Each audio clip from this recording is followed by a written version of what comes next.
What's going on, my people? Welcome back to another episode of the Stop the Count podcast. Today, we're going to talk about the great fights that happened this past weekend. And also, as well as I have been getting into the Mexican Soccer League, and more specifically, Las Chivas, so I will be talking about them as well. First, we'll get into some news. First, starting with some UFC news. The first being a couple of fights that look to be done for International Fight Week UFC 290 in Las Vegas. The first being a fight I mentioned a couple weeks back, being Bo Nickel versus Tresean looks to be happening, as well as Alexander Volkanovski versus Yair Rodriguez looking to unify the featherweight division. Also regarding UFC going to Canada, that will be happening, as Dana White has said it will go down June 10th and it will be headlined by Amanda Nunes facing Juliana Pena. Now, getting into some boxing news, it is being reported that Terence Crawford will be fighting Errol Spence on June 17th, and the fight will be made official during the Tank and Ryan fight. Also announced on the DAZN card was Edgar Berlanga versus Jason Quingerly. Top Rank also made official the Josh Taylor versus Teofimo Lopez fight for June the 10th. Now we'll get into talking about the fights. First, starting with the Top Rank card. It wasn't the best undercard, but it still had some good fights in it. I'll start off by talking about two prospects. The first being Bruce Shushu Carrington. Now, I'm not really a big fan of Shushu yet, but his talent is undeniable, and it showed this fight as he won by knockout in the second round. Now, a prospect I did mention in my last video was Troyisley. I mentioned about how I wanted to see how he is developing, and honestly, in his fight, he looked dominant. And his opponent did not make it an easy fight for Troy, but Troy looked like if he was doing everything really well. Things were getting chippy between the two, but it really didn't lead to anything. In the end, Troy did win by unanimous decision in a good fight. Now, getting into the main card, starting off with Keyshawndavis. He put in another great performance, stopping his opponent in the ninth.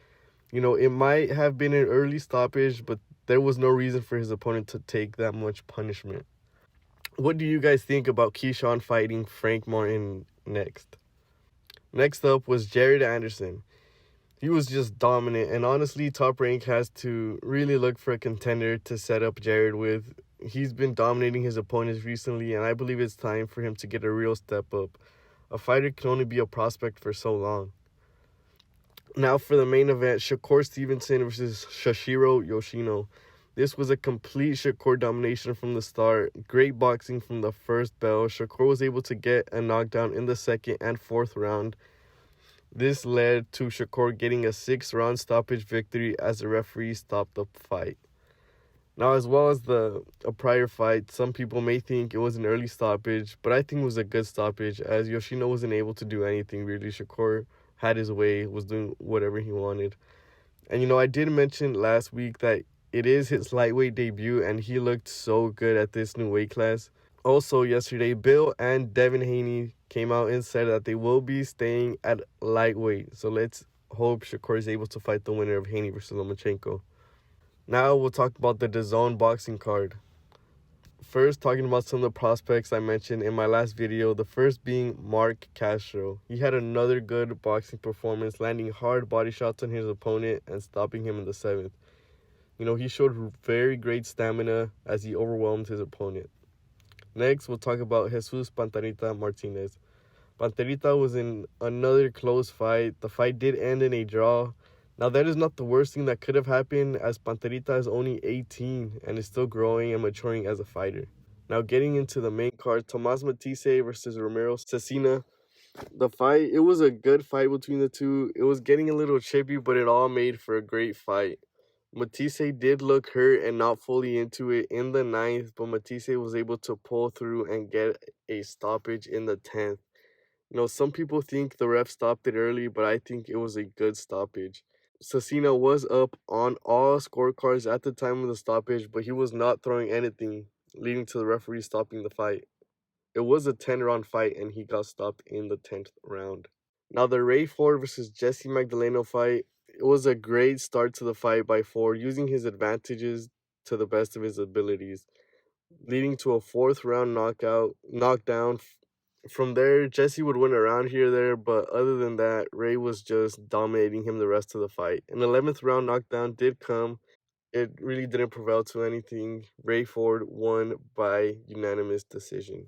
Now for the MJ versus Tapales fight, MJ started off pretty slow, and Tapales was pretty much dominating MJ from the first through the fifth rounds. Now the sixth round is where I think everything started to change. That's where I feel MJ started to pick it up and looking better. The second half I would say was all MJ, with Tapales maybe winning a round and at the most winning 2 rounds. After the sixth, all this led to a split decision victory for Tapales. Not much of a surprise for some people, as the rounds were close, but I did have MJ winning by 1 round. Did you guys see this fight, and who do you believe won? Now we'll get into the main event, Jesse Bamrodriguez versus Christiangonzalez. Now this fight started off good for Gonzalez in the first round. It looked as if Bam couldn't really hit him with anything, but then the second round came. That was a close round, but I believe Bam was able to pull it off in the last minute, landing good shots and even looking like if he might have stunned Gonzalez. But from the third on, Bam really just put on a clinic, maybe losing 2 or 3 rounds. The rounds were close in the beginning, but Bam would always pull out the rounds at the end. All this led to a Bam victory by decision, making Bam a 2-division world champion at the age of 23. Bam also did break his jaw in the fight, and it will require surgery. So it is looking now that it pushed a summer unification fight with Sonny Edwards out of the picture. Who do you guys think Sonny should fight next? Now, talking about the Showtime card I mentioned last week, the first being the fight between Brandunlee and Pedro Campa. Brandon was in a very tough fight against Campa, but Brandon was able to pull out a unanimous decision victory against Pedro. It was closer than the scorecards may show, but Brandon, I believe, was able to pull out the win. As for the other fighter I mentioned, Sebastianfundora was in a tough fight against Brianmendoza. A good fight where a lot of the same problems plagued Fundora, as he was knocked down again in this fight, and this time he wasn't able to get up. A great left hand by Mendoza stuns him, and a right hand floors him. This putting a loss into Fundora's previously undefeated record, and a great performance by Brian Mendoza. A knockout I believe most people didn't expect. And finally, we'll talk about the UFC 287 card. I'll start off by talking about the start of the card, as the first 2 fights were looking really good to start off. But other than that, pretty much the whole undercard was pretty much average. Now, talking about the main event of the prelims, Chriscurtis versus Kelvingastelum was a very good fight. Kelvin fought a very good first round, really hurting Chris. The second came and was a more even round between the two, as they both landed hard shots on each other. The third was a good round for Chris, and he was able to land more shots on Kelvin, and it was just an all-around great third round for Chris. All this did lead to a unanimous decision victory for Kelvingastelum. A good fight, in my opinion, and also a good decision. This was 100% the fight of the night. Now, getting into the main card, it started off with a bang. Raulrosasjr versus Cristianrodriguez. A great start to the first for Raul, as he was looking for a submission for almost the whole first round, looking like if he had him a couple times. But now the second round started off with a lot more of the same, as Raul was really tired, and that led to Rodriguez controlling him for almost the whole round and winning that round, obviously. The third was another great round for Rodriguez, as Rosas was just absolutely wasted, tired, and Rodriguez dominated him, leading to a unanimous decision victory for Cristianrodriguez. Now, does this end Raul's hype for you guys? For me, I think there's more to look forward to, as Raul's still so young. The Kevin Holland versus Santiago Ponzinibbio fight ended in a great knockout for Kevin Holland. Now, adrienyanez versus robfont started off with both landing real good, hard shots from the first second, and all this led to a robfont knocking out adrienyanez in the first round. A great fight for Font, and it was only the first round, and his face did look pretty messed up, but he was able to pull through it and get a knockout. Now, for the Gilbertburns versus Jorgemasvidal fight, it started off with both of them staying on their feet, both landing decent shots, but I believe Gilbert won the round with a late takedown. The second was spent mostly on the ground as Burns landed a couple takedowns. The little they did spend on the feet, they both landed real good shots. Now the third was another good round. They both landed good shots on each other again, and back went Gilbert Burns to a takedown to finish off the round and sealing a victory, in my opinion, for Gilbert. Now, the judges also did have it in that favor as Gilbert was able to win by unanimous decision. Now, Jorge Masvidal did retire after the fight. His career spanned 20 years fighting for many different organizations, fighting some of the best fighters of his era.